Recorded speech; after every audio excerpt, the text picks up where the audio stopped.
ଯେମିତି ବୁଝିଲା ପାଣି ତାକୁ କୋଉଠି ବି ଦେଖାଗଲାନି। ବହୁତ ଦୂର ଉଡ଼ି ଉଡ଼ି ଉଡ଼ି ଉଡ଼ି ଗଲା ପରେ ମରୁଭୂମିରେ ତଳେ ସେ ଦେଖିଲା ଯେ ଗୋଟେ ଛୋଟ ମାଠିଆଟେ ଅଛି ହେଲା। ତ ସେ ସେଇଠି ଓହ୍ଲେଇକି ବସିଲା, ଦେଖିଲା ସେ ମାଠିଆ ଭିତରେ ବହୁତ ଅଳ୍ପ ପାଣି ଅଛି। ମାଠିଆଟେ କେମିତି ଏମିତି ହେଇଥାଏ, ତା ମୁଖଟା କ'ଣ ଏମିତି ବହୁତ ସରୁଆ ହେଇଥାଏ, ଏମିତି କେମିତି ଏମିତି ଦେଖ ଦେଖ କେମିତି ହେଇଛି, ଏଟା ସରୁଆ ହେଇଥିବ ତା ମୁଖଟା ଏମିତି। ତ ତା ଥଣ୍ଟ ଆଉ ପଶିଲାନି ସେ ମାଠିଆ ଭିତରେ। ସିଏ ଯେତେବେଳେ ଥଣ୍ଟ ତାର ମାଠିଆ ଭିତରକୁ ନ ପଶିଲା, ସିଏ କ'ଣ କଲା, ଭାବିଲା ମୁଁ କେମିତି ପାଣି ପିଇବି କେମିତି ପାଣି ପିଇବି, ସେ ବହୁତ ଭାବି ସାରିଲା ପରେ ସେ ଦେଖିଲା ଯେ ତଳେ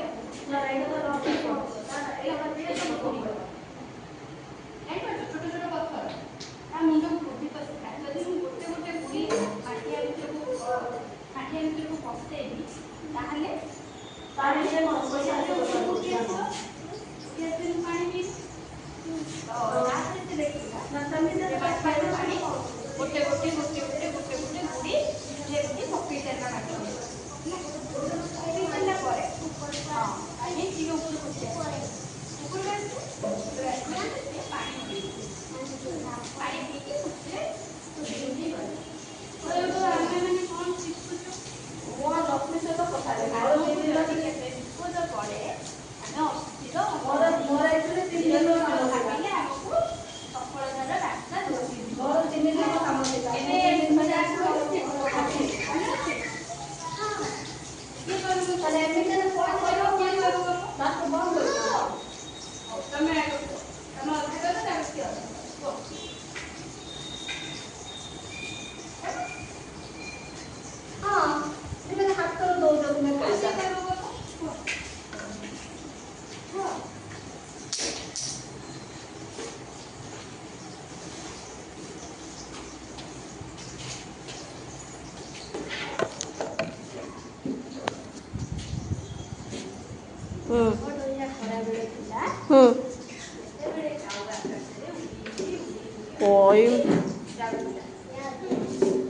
ଆଉ କ'ଣ କ୍ୟାସ୍ ବୁକ୍ କ'ଣ ଯେଉଁମାନେ ଲେଖୁଛନ୍ତି ସେ କ'ଣ ମିଛରେ ଲେଖୁଛନ୍ତି?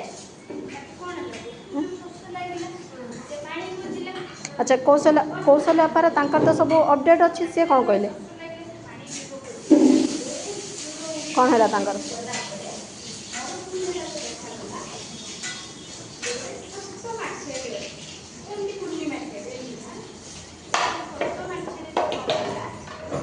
ଆଚ୍ଛା ନା ନା ଏଇଥର ଯେଉଁ ତାଙ୍କର ପାଖକୁ ଯେଉଁ ଯାଇଛି 3000 ଲେଖାଏଁ ତ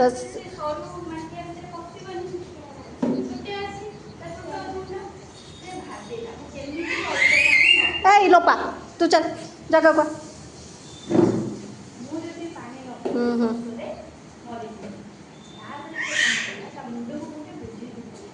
କେଉଁଟା ନାଇଁ ନାଇଁ ଏଇ ପା କହୁଛି 3 ଦିନ ପାଇଁ ଯାଇଥିଲି ବା, ଏଇ ବା ଗୁରୁବାର ରାତିରେ ଗଲି, ଶୁକ୍ର ଶନି 2 ଦିନ ଛୁଟି ନେଲି, ସୋମବାର କାଲି ମୁଁ ନା ଯା ବନ୍ଦ କରିଦିଅ।